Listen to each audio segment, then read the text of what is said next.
Hi everyone.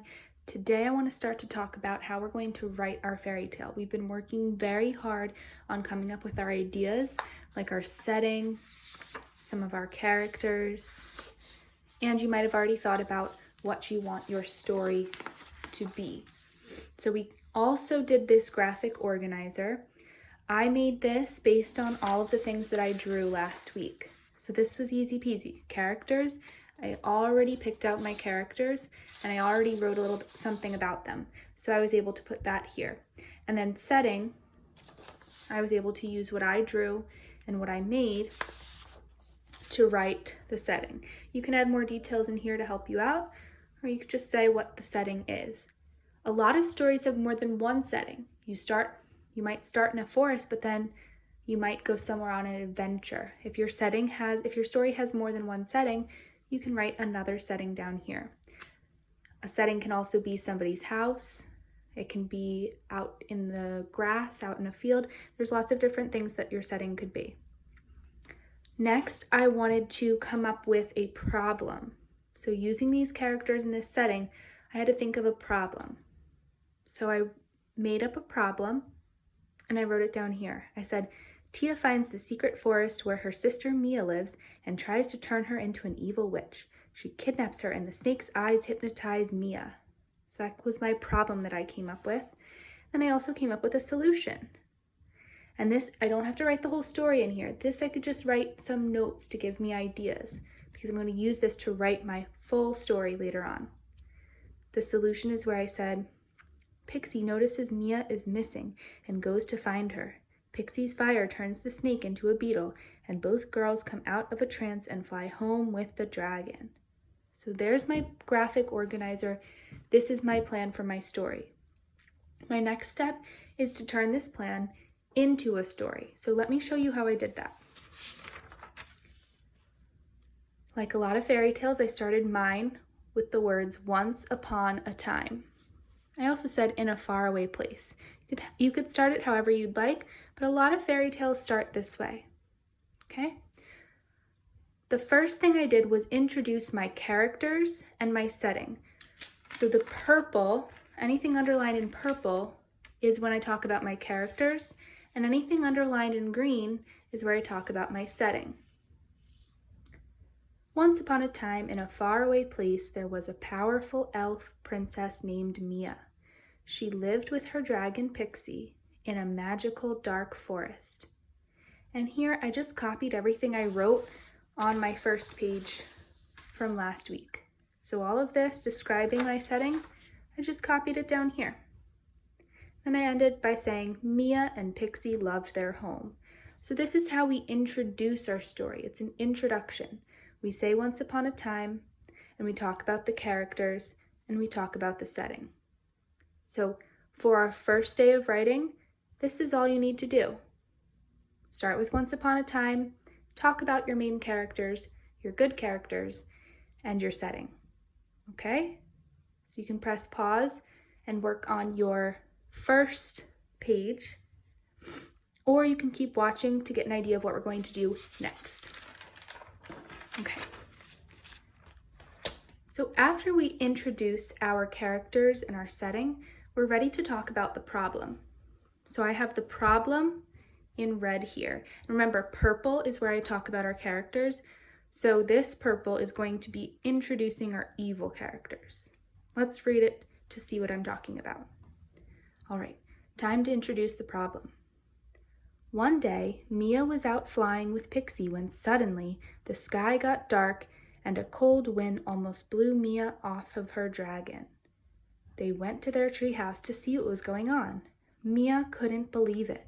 Her sister, Tia, was there. Tia had disappeared years ago and turned evil. Now she was a witch. "You're coming with me," Tia yelled at her sister. She snapped her fingers and both girls disappeared in a cloud of smoke. Inside a dark house, the witch's evil snake hypnotized Mia with its eyes. So this is our problem here, and this is where I introduced our evil character. So the next step in your writing is to talk about the problem. And when there's a problem, that usually starts an adventure in a fairy tale. So the adventure is when another character, or maybe it's also the main character, one of the good characters, tries to solve the problem. So if this is our problem, I'm going to start talking about the solution. So Pixie the dragon was very sad that Mia was missing. So that was the problem, and now Pixie the dragon is going to be the solution. That's why this is in yellow.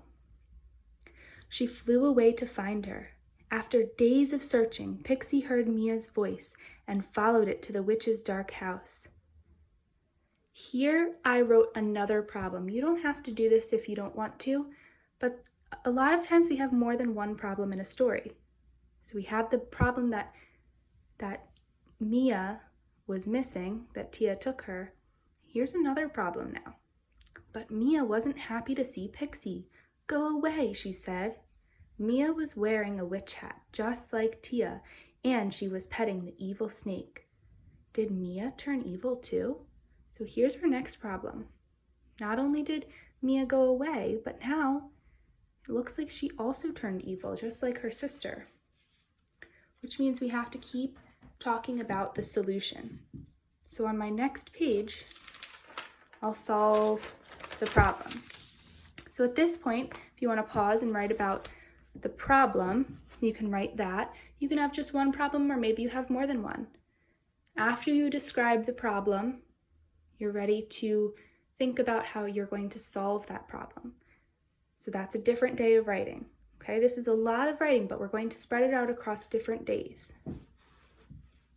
Okay, the solution. Suddenly, Pixie had an idea. She shot her fire breath at the evil snake. Pop! The snake had turned into an itsy-bitsy beetle. Mia and Tia both looked around. They were confused. "Where are we?" asked Mia. Then she remembered everything. The evil snake had made her feel mean and evil. Pixie saved her. Mia's sister, Tia, also turned back to normal. She was good again. So here's our solution. But we don't just end the story like that. We want to have an ending to the story. Just like we had an introduction, we need to have a way to end the story. So how do a lot of fairy tales end? We have a special line that we have to say at the end. So the next page, I decided I wanted to just give a quick couple of sentences to describe what happened after the solution. So here you can say everyone came back to the setting that we started out in. You can talk about what happened after the solution. So if the solution is the cause, what's the effect? So I'm describing what happened next. Mia, Tia, and Pixie went back to the magical forest.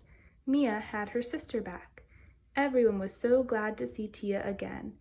And they all lived happily ever after. Those are the magic words that end a fairy tale. Okay? So that's the last bit that you want to write, and then you're ready to reread everything that you've written to check for mistakes, to check for spelling, periods, uppercase letters, and maybe some details that you want to add into your story to make it more interesting. After you finish all of that, you can collect all of your pages. You can collect these pages too, your drawings from last week, and you can put it all into a book. You can use a piece of construction paper to fold over the top, staple it together, and decorate a cover. Then you'll have your very own fairy tale.